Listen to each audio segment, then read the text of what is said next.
Bismillahirrahmanirrahim. Assalamualaikum warahmatullahi wabarakatuh.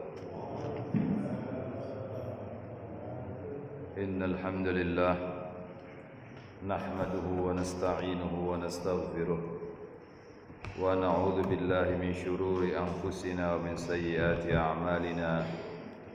May yahdihillahu fala mudilla lahu wa may yudlil fala hadiya lahu. أشهد أن لا إله إلا الله وحده لا شريك له وأشهد أن سيدنا محمدا عبده ورسوله لا نبي بعده اللهم صل وسلم وكرم وعظم على سيدنا محمد مفتاح باب رحمة الله عدد ما في علم الله صلاة وسلاما دائمين بدوام ملك الله سبحانك لا علم لنا إلا ما علمتنا إنك أنت العليم الحكيم رب اشرح لي صدري ويسر لي أمري واحلل عقدة من لساني يفقهوا قولي بجاه النبي والآل والأصحاب أما بعد نويت التعلم والتعليم والإفادة والاستفادة والحث على التمسك بكتاب الله وسنة رسوله والدلالة على الهدى والدعاء إلى الخير المرضاة الله وثوابه. Hadirin yang dimuliakan oleh Allah Subhanahu wa taala, insyaallah di pagi yang cerah ini sama-sama kita akan belajar, sama-sama kita akan mengkaji salah satu kitab daripada ahli hadis yaitu Al-Imam Ibnu Hajar Al-Asqalani, yaitu kitab Al-Isti'dad li Yaumil Ma'ad, sampai kepada ucapan beliau, qala al-muallif rahimahullah wa nafa'ana bihi wa bi ulumihi fid dharain amin, ila an qala wa qala Jibril alaihi salam, berkata malaikat Jibril alaihi salam. Malaikat Jibril adalah salah satu malaikat yang wajib kita ketahui, yaitu ada 10 malaikat yang wajib kita ketahui. Itu yang wajib saja yang kita harus ketahui. Padahal malaikat Allah Subhanahu wa taala itu jumlahnya tidak terhitung. Bahkan dalam satu riwayat dikatakan setiap hari Allah Subhanahu wa taala menciptakan malaikat untuk keluar masuk di Baitul Ma'mur. Allah menciptakan 70.000 malaikat. Dan malaikat-malaikat Allah Subhanahu wa taala ini diciptakan oleh Allah Subhanahu wa taala daripada nur, daripada cahaya. Mereka hamba-hamba Allah yang taat kepada Allah Subhanahu wa taala. La ya'suna Allah ma amarahum wa yaf'aluna ma yu'marun. Mereka para malaikat ini di Al-Qur'an disifati bahwasanya tidak pernah bermaksiat kepada Allah Subhanahu wa taala dan selalu melakukan segala perintah Allah Subhanahu wa taala. Lain dengan kita manusia. Karena memang malaikat Allah Subhanahu wa taala ini Allah ciptakan dan Allah tidak berikan nafsu kepada mereka. Tapi kalau kita manusia diberikan akal oleh Allah Subhanahu wa taala dan juga diberikan nafsu oleh Allah Subhanahu wa taala. Sehingga seandainya manusia bisa menundukkan hawa nafsunya, niscaya kedudukannya di sisi Allah Subhanahu wa taala akan lebih tinggi daripada malaikat-malaikat Allah Subhanahu wa taala. Tapi tatkala manusia itu hawa nafsunya lebih menguasai daripada akalnya, maka dia akan terpuruk, akan terjatuh, dan dia akan menjadi makhluk yang lebih jelek daripada binatang. Balhum kal an'am, ulaika kal an'am balhum adall, kata Allah Subhanahu wa taala. Kalau seorang sudah menuruti hawa nafsunya, ulaika kal an'am, mereka itu seperti binatang-binatang, balhum adall, bahkan lebih sesat lagi daripada binatang. Nah, itulah kita manusia. Tapi malaikat-malaikat Allah Subhanahu wa taala Allah memberikan akal tapi tidak memberikan nafsu, sehingga mereka selalu taat kepada Allah Subhanahu wa taala. Bahkan Allah Subhanahu wa taala tatkala menciptakan malaikat, ada yang diperintahkan langsung oleh Allah Subhanahu wa taala untuk sujud sampai hari kiamat. Ada yang ditugaskan untuk memanggul arsy Allah Subhanahu wa taala. Dia tetap memanggul arsy Allah sampai hari kiamat. Semua apa yang diperintahkan oleh Allah Subhanahu wa taala kepada malaikat, mereka lakukan semuanya. Tidak pernah mereka menolak perintah Allah Subhanahu wa taala. Dan yang wajib, salah satu yang wajib diketahui oleh kita adalah 10 malaikat, yaitu diantaranya malaikat Jibril alaihissalam, malaikat yang paling dekat kepada Allah Subhanahu wa taala, yang ditugaskan untuk menurunkan wahyu dari Allah Subhanahu wa taala kepada para nabi dan juga para rasul. Bahkan tatkala baginda Nabi Muhammad sallallahu alaihi wasallam diutus menjadi nabi dan rasul, malaikat Jibril ini adalah malaikat yang sering berjumpa dengan baginda Nabi sallallahu alaihi wasallam. Kadang malaikat Jibril ini berjumpa tatkala di Gua Hira dengan wujud aslinya. Sehingga baginda Nabi sallallahu alaihi wasallam yang tidak pernah melihat makhluk seperti malaikat dengan wujud aslinya tersebut, pulang daripada Gua Hira mendapatkan wahyu dari Allah Subhanahu wa taala dalam keadaan menggigil, ketakutan, sampai mengatakan kepada Siti Khadijah, "Zammiluni, zammiluni." Selimuti aku wahai Khadijah, selimuti aku, karena saking takutnya baginda Nabi sallallahu alaihi wasallam.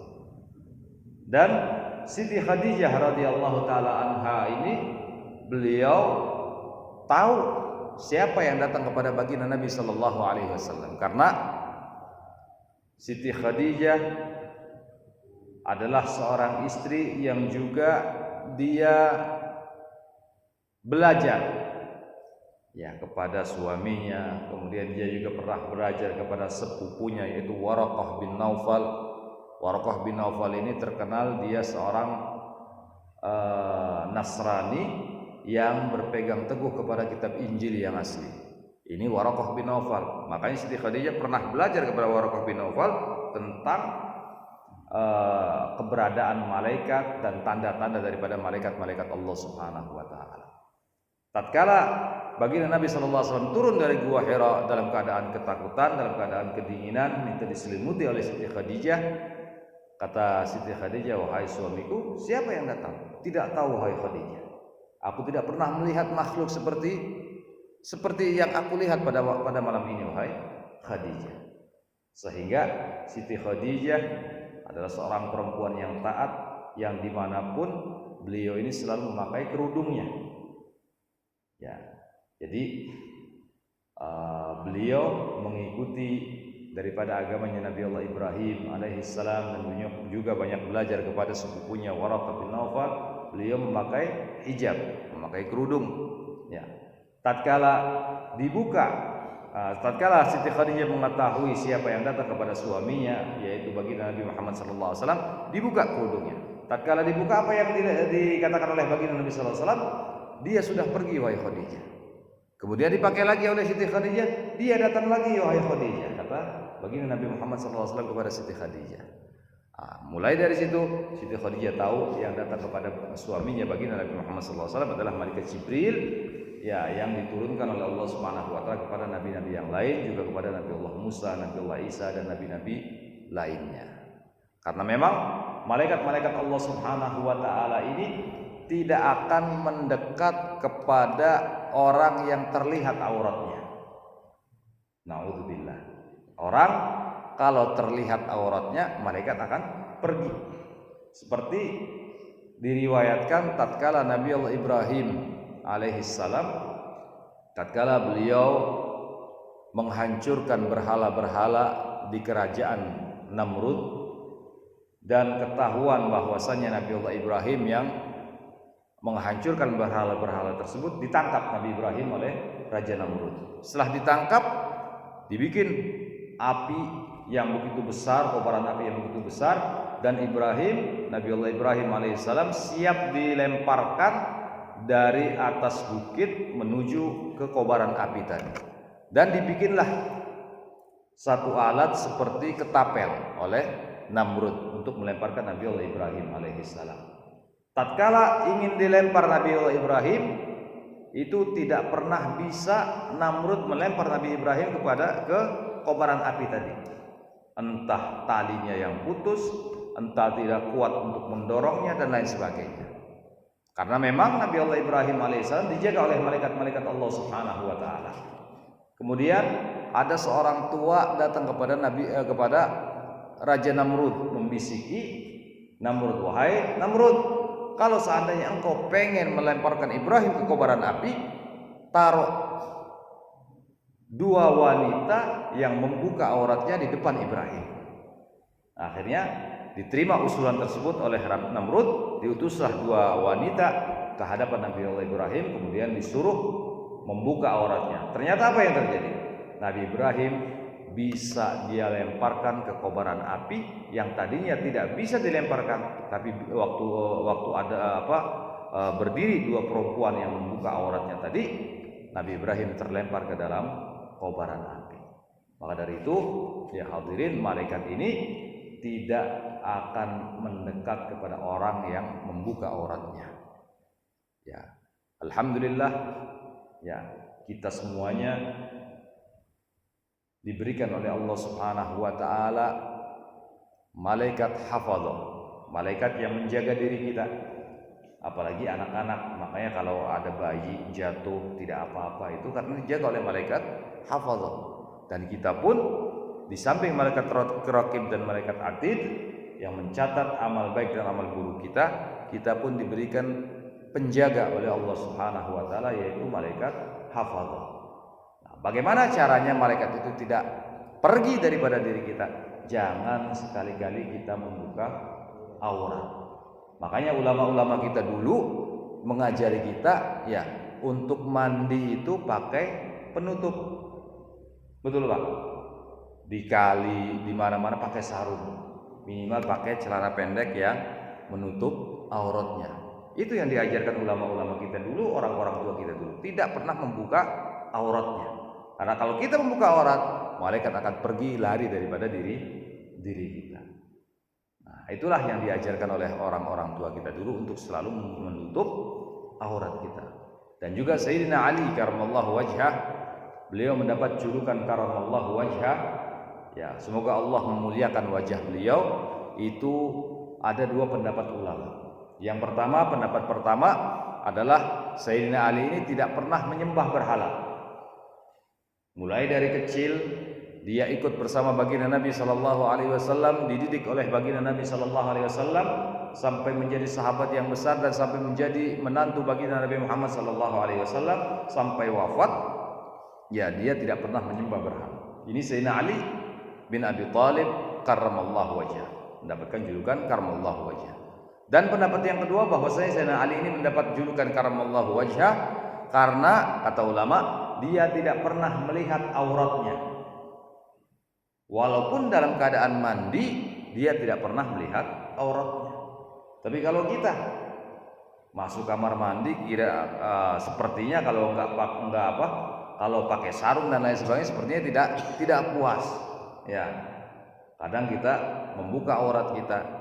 Tapi kata ulama ada satu solusi agar ya makhluk-makhluknya Allah Subhanahu wa taala yang ada di kamar mandi, yang selain kita yang masuk ke kamar mandi, ya karena makhluknya Allah banyak, jin ada di kamar mandi, ada binatang yang di kamar mandi, agar mereka ini tidak bisa melihat aurat kita baca ya Allahumma shalli ala sayyidina Muhammad, Bismillahilladzi la ilaha illa huwa. Tatkala kita masuk kamar mandi, kita mau membuka baju agar mereka tidak melihat aurat kita, baca Bismillahilladzi la ilaha illa huwa, dan bacanya cukup di dalam hati karena kita sudah berada di kamar mandi. Ya, karena di dalam kamar mandi tidak boleh kita berzikir, mengucap kalimat-kalimat thayyibah, tidak boleh. Jadi tatkala masuk kamar mandi kita ingin membuka pakaian kita, baca Bismillahilladzi la ilaha illa huwa. Jadi mudah-mudahan dengan kita membaca itu, kata ulama, Allah menutup mata-mata makhluknya yang lain agar tidak bisa melihat aurat kita. Kita kembali kepada pembahasan kita, yaitu malaikat Jibril. Malaikat Jibril mengatakan kepada baginda Nabi Muhammad sallallahu alaihi wasallam, dan juga malaikat Jibril ini sering turun kepada baginda Nabi Muhammad sallallahu alaihi wasallam. Ya, Kalau sudah turun kepada baginda Nabi Muhammad, kadang menyerupai sahabat. Salah seorang sahabat yang sering diserupai oleh malaikat Jibril adalah sahabat yang bernama Dihyah Al-Kalbi. Itu sering diserupai oleh malaikat Jibril alaihissalam. Kadang di dalam satu majlisnya baginda Nabi SAW ada dua Dihyah Al-Kalbi. Yang satu Dihyah Al-Kalbi asli, yang satu malaikat Jibril alaihissalam. Karena Dihyah Al-Kalbi ini adalah sahabat yang ganteng. Ya, sahabat yang ganteng. Sering diserupai oleh malaikat Jibril. Malaikat Jibril mengatakan kepada baginda Nabi Muhammad SAW, "Ya Muhammad,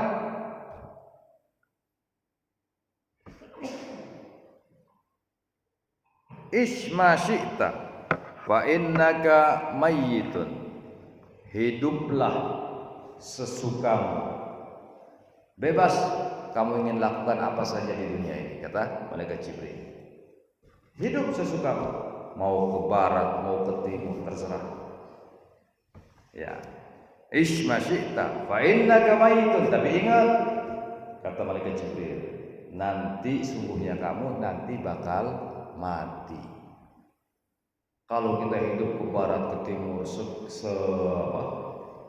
menuruti semua keinginan kita, ya dipersilahkan oleh Allah Subhanahu wa taala, dibebaskan oleh Allah Subhanahu wa taala. Tapi ingat, kamu akan mati, dan setelah mati akan ada balasan dari Allah Subhanahu wa taala. Wa may ya'mal mithqala dzarratin khairan yarah wa may ya'mal mithqala dzarratin syarran yarah. Siapa yang beramal baik walaupun sebiji dzarrah akan dibalas oleh Allah Subhanahu wa taala. Dan barang siapa yang beramal maksiat kepada Allah Subhanahu wa taala, membuat kejahatan, membuat kezaliman walaupun sebiji dzarrah, dia akan mendapat balasannya dari Allah Subhanahu wa taala. Jadi hiduplah kamu sesukamu, tapi ingat kamu nanti juga akan mati, dan setelah kematian adalah hari pembalasan. Wa ahbib ma syi'ta fa innaka mufariquhu. Dan cintai siapapun. Tapi ingat, kamu akan berpisah dengan orang yang kamu cintai. Boleh kita cinta sama istri, boleh kita cinta sama anak, boleh cinta kita kepada harta kita, kepada mobil kita, mentang-mentang punya mobil baru tiap hari dilus-lus misalnya, motor baru disayang terus, ya, punya cucu sayang kita. Tapi ingat, ya, cinta kita kepada makhluk, ya, itu ada batasnya. Ingat kata malaikat Jibril, fa innaka mufariquhu, sungguhnya kamu akan berpisah dengan yang kamu cintai. Maka dari itu hadirin yang dimuliakan oleh Allah Subhanahu wa taala, ya, cinta, semua cinta yang ada di dunia ini mesti ada akhirnya, kecuali cinta kita kepada Allah Subhanahu wa taala dan cinta kita kepada baginda Nabi Muhammad sallallahu alaihi wasallam. Dua cinta ini yang akan kita bawa sampai ke akhirat. Dua cinta ini yang bisa menyelamatkan kita, memasukkan kita ke dalam surganya Allah Subhanahu wa taala. Allah, baginda Nabi sallallahu alaihi wasallam bersabda dalam satu hadis beliau, "Ahibbullah lima yudukum min ni'amihi wa ahibbuni li hubbillah wa ahibbu ahla baiti li hubbi," kata baginda Nabi sallallahu alaihi wasallam. Ahibbullah, cintai Allah, lima yudukum min ni'amihi, karena apa? Karena Allah Subhanahu wa taala selalu memberikan nikmatnya kepada kita. Bukan hanya tatkala kita hidup di dunia, tatkala kita di alam ruh mendapatkan nikmat dari Allah Subhanahu wa taala, tatkala di alam rahim mendapatkan nikmat dari Allah Subhanahu wa taala, tatkala di dunia kita juga mendapatkan nikmat dari Allah Subhanahu wa taala. Jadi cintai, bisa apa? Belajarlah kamu mencintai Allah Subhanahu wa taala, karena semua apa yang kita dapatkan ini adalah pemberian Allah Subhanahu wa taala. Umur kita pemberian Allah Subhanahu wa taala, hidup kita pemberian dari Allah Subhanahu wa taala, harta kita pemberian dari Allah Subhanahu wa taala, anak kita, istri kita, ya, jabatan kita, semuanya pemberian dari Allah Subhanahu wa taala. kita manusia ya digerakkan semuanya oleh Allah Subhanahu wa taala, ibarat wayang dengan dalangnya. Kita sebagai wayangnya, dalangnya adalah Allah Subhanahu wa taala. Kita sebagai robotnya, remote-nya dipegang oleh Allah Subhanahu wa taala. Kemanapun ya kita berjalan itu atas kehendak daripada Allah Subhanahu wa taala.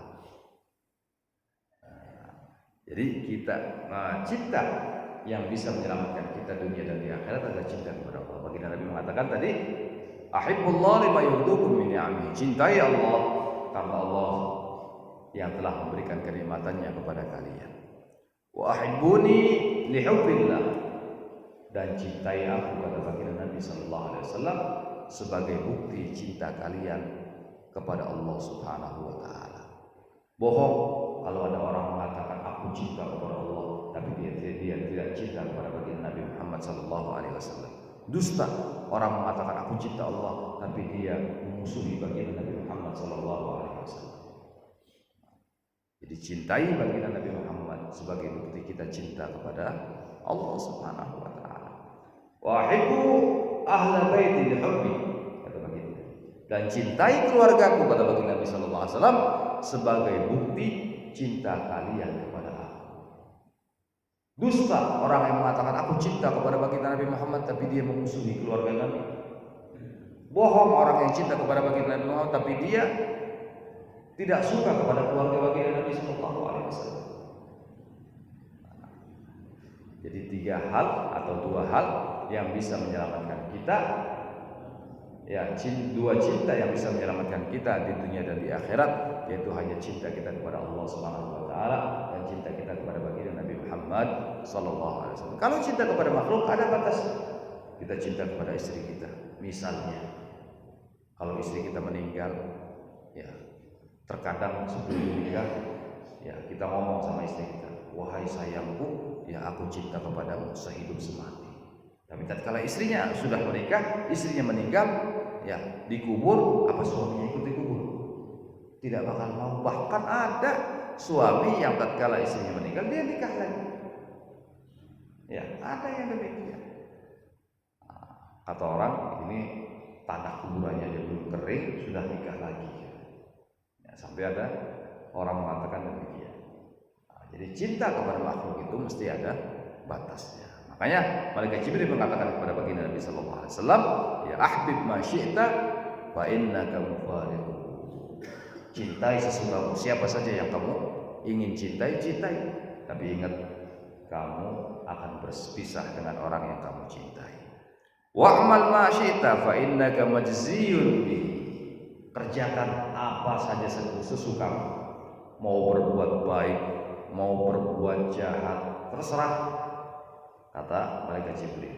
Tapi ingat, fa innaka majziyun anhu.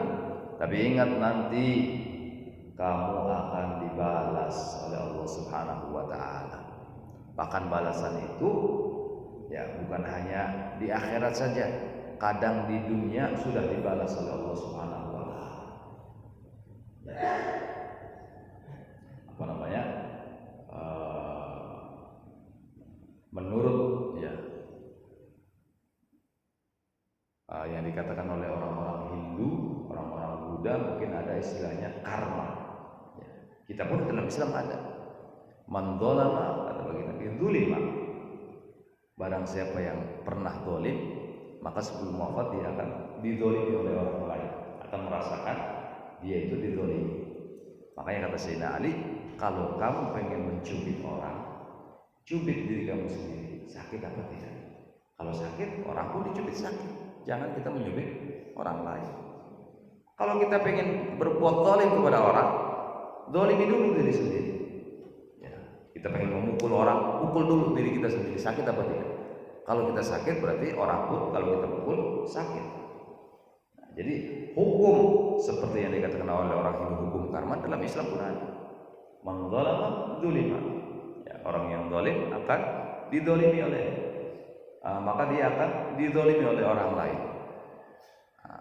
Jadi di dunia pun sudah dibalas oleh Allah Subhanahu wa taala sebelum nantinya dibalas oleh Allah Subhanahu wa taala di akhirat.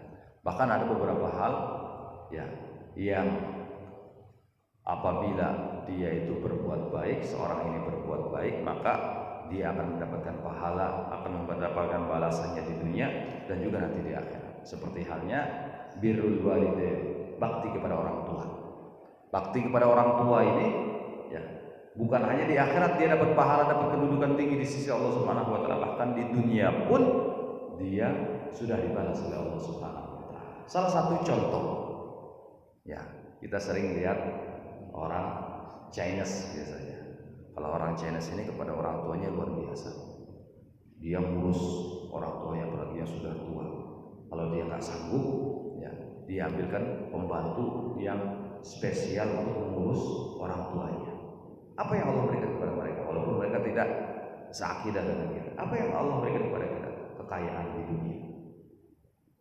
Ya, jarang orang Chinese ya, istilahnya yang miskin itu jarang. Semuanya kaya-kaya semuanya. Resepnya apa?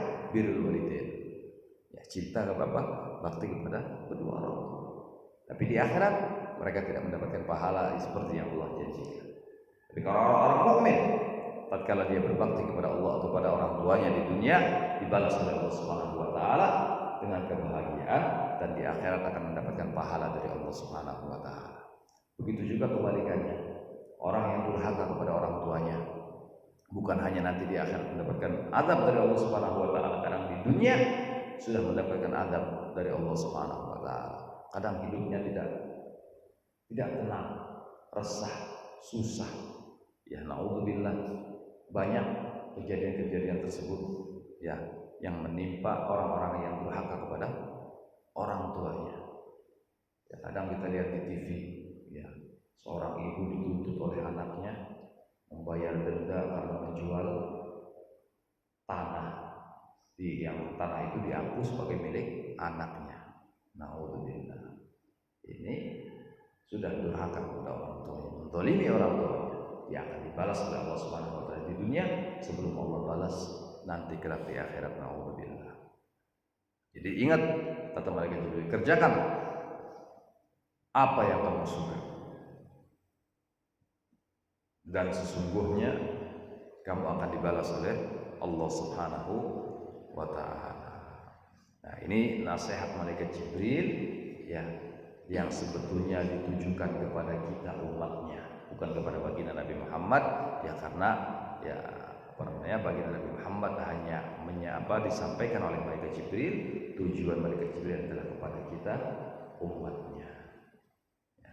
Kemudian kita lanjutkan, qala Nabi sallallahu alaihi wasallam, bersabda baginda Nabi Muhammad sallallahu alaihi wasallam, thalathatu nafarin yudhilluhumullah tahta dhilli arsyihi yawma la dhilla illa dhilluh.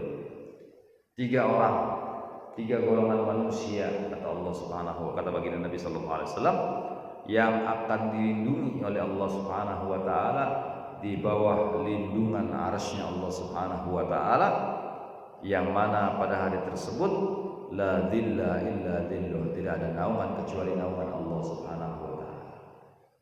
Nanti kelak di padang mahsyar, tatkala dunia ini dihancurkan oleh Allah Subhanahu wa taala dengan datangnya hari kiamat, semua manusia bakal wafat. Kemudian setelah itu dibangkitkan oleh Allah Subhanahu wa taala ya, dengan diturunkan hujan, dan dengan hujan tadi menumbuhkan ajbud ganab. Ajbud ganab ini salah satu tulang sebesar biji kacang hijau yang ada di sulbinya manusia. Itu tidak akan hancur, tidak akan hancur, termasuk benda yang diizinkan oleh Allah Subhanahu wa taala untuk tidak hancur hari kiamat adalah ajbud ganab. Namanya ajbud ganab, satu seperti biji kacang hijau yang ada di tulang sulbi. Ada penelitian bahwasanya ajbud ganab ini pernah ada orang wafat, kemudian ditemukan ajbud ganabnya, kemudian dihancurkan dengan api berapa derajat Celcius tetap tidak hancur. Dihancurkan dengan benda-benda yang begitu keras pun tidak hancur. Ini namanya ajbud ganab. Memang benda ini adalah benda, ajbud ganab ini adalah yang termasuk diizinkan oleh Allah Subhanahu wa taala yang tidak hancur pada hari kiamat. Karena semua akan hancur. Kullu syai'in halikun illa wajha. Semua hari kiamat itu akan hancur semuanya kecuali zatnya Allah Subhanahu wa taala. Malaikat Jibril, malaikat Israil yang biasa mencabut nyawa, dia pun dicabut nyawanya oleh Allah Subhanahu wa taala. Semuanya akan hancur semuanya pada hari kiamat. Makanya timbul pertanyaan di dalam ilmu tauhid itu dikatakan, ya, bagaimana dengan surga yang bakal ditempati oleh manusia nanti setelah hari kiamat? Apakah surga yang belum pernah dihuni oleh Nabi Adam ataukah surga yang baru? Dalam ilmu tauhid, ya, dijawab Jawahirul Kalamiyah, di Jawharul Tauhid, ya, di Jawharul Tauhid dikatakan bahwasanya surga yang akan ditempati oleh manusia nanti setelah hari kiamat adalah surganya Nabi Adam, yang surga yang pernah ditempati oleh Nabiullah Adam alaihissalam. Nah, sedangkan pada waktu itu semuanya hancur kecuali zatnya Allah Subhanahu wa taala. Kata ulama, bukan hanya ya ini memang semuanya akan hancur kecuali zatnya Allah Subhanahu wa taala dan benda-benda makhluk-makhluk yang diizinkan oleh Allah Subhanahu wa taala untuk tidak hancur. Di antaranya surga, neraka, kemudian juga ajbud danab tadi. Ajbud danab sampai hari kiamat tidak hancur, sampai nanti tatkala di padang mahsyar, ya, manusia dibangkitkan oleh Allah Subhanahu wa taala dengan diturunkan hujan oleh Allah Subhanahu wa taala, dan dari ajbud danab ini tumbuh langsung manusia-manusia seperti rumput yang terkena biji rumput yang terkena hujan kemudian langsung tumbuh. Nah, ini ajbud danab. Nanti di padang mahsyar demikian. Setelah bangkit semuanya manusia, kemudian matahari diturunkan. Qadromil kata ulama. Ya, qadromil ini, ya, ada yang mengatakan 1 mil di atas kepala kita. 1 milnya berarti berapa kilo? 1,5 kilo. Ya, mungkin 1,5 kilo. Ya, ini 1,5 kilo. Ini jutaan kilo saja kadang kalau sudah musim panas, masya Allah panasnya luar biasa. Apalagi cuma 1,5 kilo. Ada yang mengatakan mil itu seperti, ya, alat untuk memakai celak mata, paling segini, 1 jengkal di atas kepala kita. Ada 2 pendapat. Jadi nanti di padang mahsyar ada yang mengatakan matahari itu, kata ulama, matahari 1,5 kilometer di atas kita. Ada yang mengatakan 1 jengkal di atas kepala kita. Semua manusia bingung. Yauma yafirul mar'u min akhihi wa ummihi wa abihi wa sahibatihi wa banihi likulli imri'in yawma idzin sya'nun yughnihi. Pada hari itu saudara ketemu saudara, lari. Anak ketemu orang tua juga lari. Ya, istri ketemu suami, lari. Mereka mencari keselamatan sendiri-sendiri. Semuanya pada bingung. Ya, semuanya pada bingung di padang mahsyar. Manusia semuanya merasa kepanasan. Ada 3 golongan orang yang tatkala semua manusia kepanasan, dia tidak kepanasan, bahkan mendapatkan naungan arsy-Nya Allah Subhanahu wa taala. Siapa mereka 3 orang ini? Al-mutawaddi fil makarih. Orang yang mengambil air wudu dalam keadaan yang dia tidak suka. Musim dingin, lagi hujan terus, malam-malam bangun diambil wudu. Nafsunya tidak ingin diambil air wudu, pengennya, ya, dia tidur menggunakan selimut. Tapi dengar alarm sebelum subuh bangun ambil air wudu. Nah, ini termasuk orang-orang yang mendapatkan naungan arsy-Nya Allah Subhanahu wa taala nanti di hari di padang mahsyar. Kemudian yang kedua, siapa? Wal masyi ilal masajid fil dhulam. Orang yang berjalan ke masjid masih dalam keadaan gelap. Ya, sebelum subuh dia sudah datang ke masjid. Kemudian maghrib, sholat isya dia ke masjid dalam keadaan gelap, karena dulu memang tidak ada lampu, dalam keadaan gelap. Pernah Sayyidina Abdullah bin Umi Maktum adalah seorang sahabat Nabi, ya, beliau buta matanya, tidak bisa melihat mata beliau. Akhirnya dia mengadu kepada baginda Nabi sallallahu alaihi wasallam, "Ya Rasulullah, aku ini rumahku paling ujung ya Rasulullah di kota Madinah. Jauh ya Rasulullah. Kemudian aku ini dalam keadaan buta. Aku tidak melihat ya Rasulullah. Bolehkah aku izin ya Rasulullah kalau salat maghrib dan isya di rumah? Karena aku gelap ya Rasulullah, tak bisa melihat. Kadang aku jatuh ya Rasulullah, masuk ke parit dan lain sebagainya." Kata Rasulullah SAW, kata baginda Nabi, selama engkau mendengar suara adzan, selama suara adzan itu sampai ke rumah kamu dan kamu mendengarnya, kamu harus datang ke masjid, wahai Abdullah bin Ummi Maktum. Jadi Abdullah bin Ummi Maktum walaupun gelap-gelap dia berangkat ke masjid. Ya, inilah salah satu termasuk orang-orang yang mendapatkan namanya Allah Subhanahu wa taala di padang mahsyar, yaitu orang yang berjalan ke masjid dalam keadaan gelap malam hari maksudnya. Ya, kemudian yang ketiga yang mendapatkan lindungan dari Allah Subhanahu wa taala di padang mahsyar adalah mut'imul ja'i, orang yang memberi makan orang yang lapar. Siapa saja yang lapar diberi makan. Ya, seperti halnya kita kalau bulan Ramadan ada jadwal iftar ya di masjid. Jadi setiap RT ditugaskan warganya untuk memberikan makanan dan minuman untuk menjamu orang-orang yang berpuasa, ya menjamu orang-orang yang berpuasa di waktu mereka berbuka, di maghrib, di waktu maghrib dikumpulkan. Nah, ini termasuk mut'imul ja'i, orang-orang yang memberikan makan kepada orang-orang yang lapar. Ini akan mendapatkan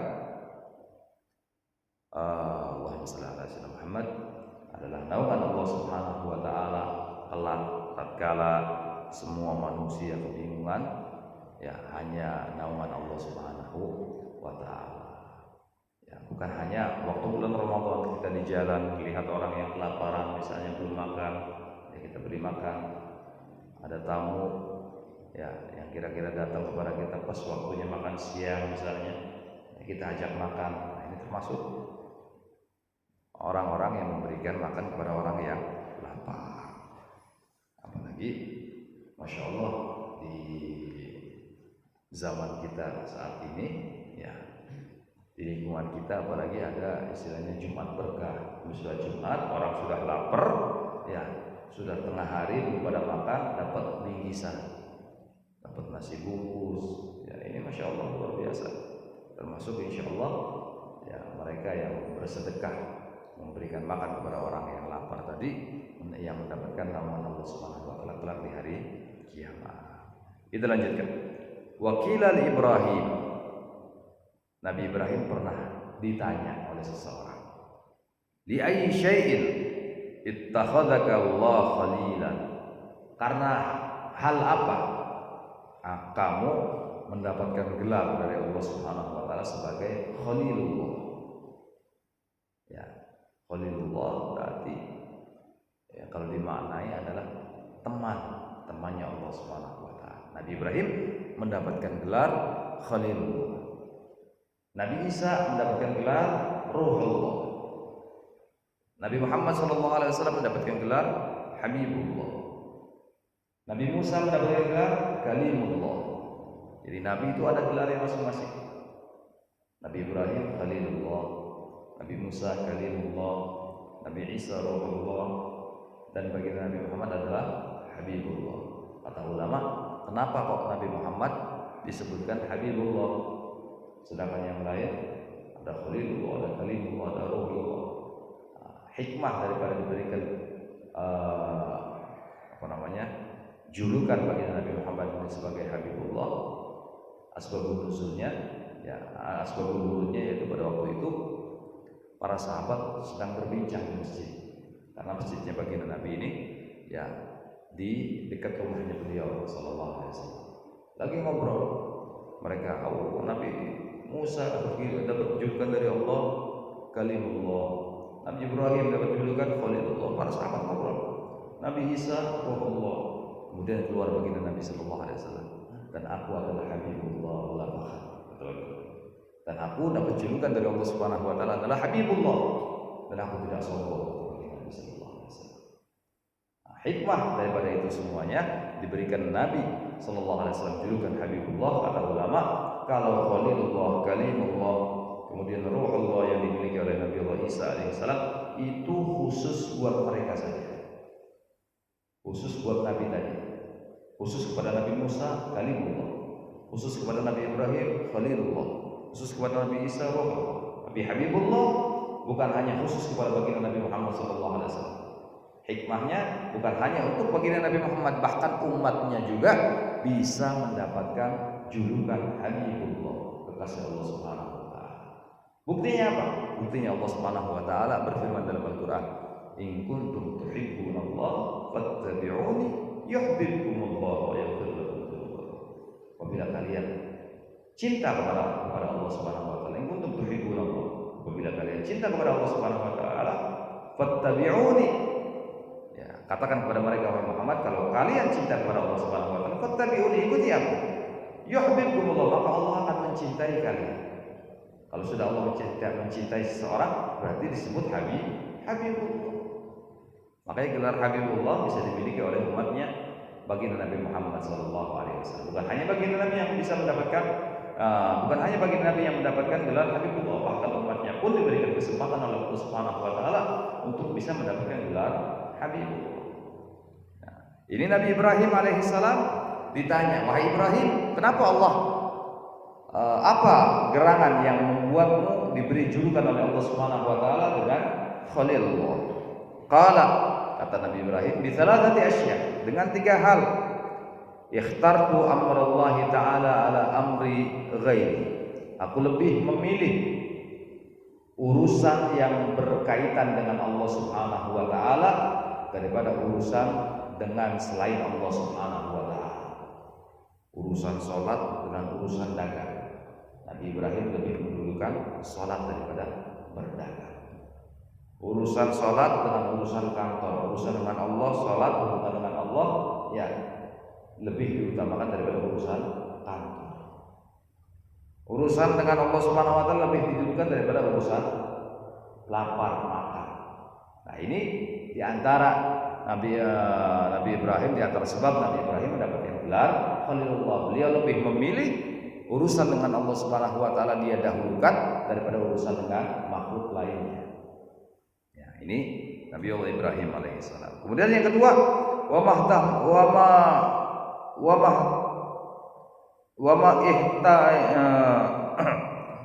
ma ihtamamtu bima takaffalallahu li, dan aku tidak pernah mengurusi apa yang sudah dijamin oleh Allah Subhanahu wa taala. Aku tidak kepikiran dengan apa yang sudah dijamin oleh Allah Subhanahu wa taala. Yang sudah dijamin oleh Allah Subhanahu wa taala untuk kita apa saja? Umur. Sudah dijamin diberikan oleh Allah Subhanahu wa taala batasan umur kita. Tak pernah dipikirin oleh Nabi Allah Ibrahim. Kemudian yang kedua, jodoh. Enggak pernah dipikirin oleh Nabi Allah Ibrahim. Ya. Kemudian yang ketiga, rezeki. Tidak pernah dipikirkan oleh Nabi Allah Ibrahim alaihissalam. Karena Nabi Allah Ibrahim yakin bahwasanya rezeki itu akan datang karena sudah ditentukan masing-masing oleh Allah Subhanahu wa taala semenjak manusia itu berada di dalam rahim seorang ibu umur 4 bulan. Sudah dijamin oleh Allah Subhanahu wa taala. Jadi kalau sudah dijamin, ya istilahnya nggak perlu capek-capek kita mencarinya. Ya mencari boleh, ibadah kepada Allah Subhanahu wa taala, cari nafkah ibadah. Keluarnya kita dari rumah mendapatkan pahala dari Allah Subhanahu wa taala. Tapi tetap rezeki itu sudah ditentukan oleh Allah Subhanahu wa taala. Kalau rezekinya hari ini 100.000 misalnya, enggak mungkin dia dapat 1 juta, enggak mungkin. Walaupun dia dapat 1 juta, kalau memang rezekinya 1.000, yang 900 cuma numpang lewat. Biasanya begitu. Milik orang lain, bukan milik dirinya. Nah, ini kalau sudah ditentukan oleh Allah Subhanahu wa taala. Makanya Nabi Allah Ibrahim mendapat gelar Khalilullah karena dia tidak pernah memikirkan sesuatu yang sudah dijamin oleh Allah Subhanahu wa taala. Kemudian yang ketiga, wa ma ta'asyaitu wa ma taghaddaitu illa ma'ad-dhaif. dan aku tidak pernah makan malam atau makan siang kecuali dengan tamu. Mesti Nabi Ibrahim ini kalau nggak ada temannya makan, manggil orang di luar. Mas, sini mas, ayo makan bareng saya. Ya, diajak makan sama Nabi Ibrahim. Baik itu pengemis, baik itu pemulung, baik itu tetangganya, diajak makan di rumah untuk menemani Nabi Ibrahim makan malam atau makan siang. Kalau kita ada pengemis, Pak, Assalamualaikum, kita sedekah, saya belum makan. Kita lagi makan, diusir. Tapi Nabi Ibrahim alaihissalam diajak makan bareng dengan Nabi Ibrahim alaihissalam.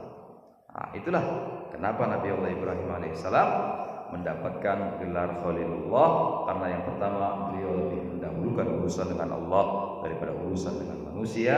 Yang kedua, beliau tidak pernah memikirkan apa yang sudah dijamin oleh Allah Subhanahu wa taala. Kemudian yang ketiga, dia tidak makan siang atau makan malam kecuali bersama tamu. Wallahu a'lam bissawab.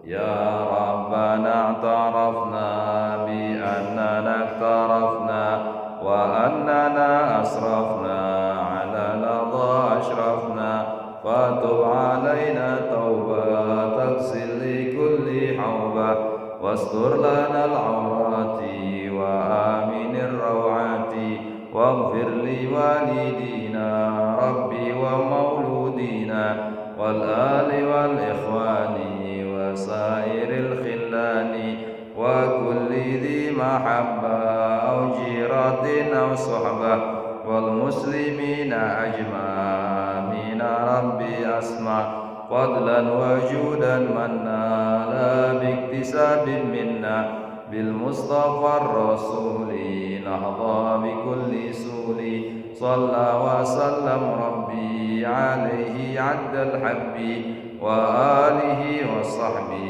عداد الدش الصحب والحمد للإله في البدء والتناهي ربنا انفعنا بما علمتنا رب علمنا الذي ينفعنا رب فقنا وفقه أهلنا وكرم لنا في ديننا مع القدر وانت وذكر ربي وفقنا بكل ما ترضيك ونفع لكرم ورزق لكل حل دائما وخلات يا علماء نهض بالخير ونكف كل شر ربنا سلمنا كل شؤون وقف برضا منك الديون وامتحنا ربنا كل الديون قبل أن تأتينا رسل من ربك فير واستر أن تكون من ستار وصلاة الله تمشي المصطفى من إلى الحق دعانا ووفى بكتاب في للنشي الشفاء وعلى الآل الكرام الشرف وعلى صحبه وسلم الغرار اللهم اهدنا بهداك واجعلنا من سر رضاك ولا تولنا وليا سواك ولا تجعلنا من خلف أمرك وعصاك وحسبنا الله ونعم الوكيل ولا حول ولا قوة إلا بالله العلي العظيم وصلى الله على سيدنا محمد وآله وصحبه وسلم والحمد لله رب العالمين والعفو منكم والسلام عليكم ورحمة الله وبركاته.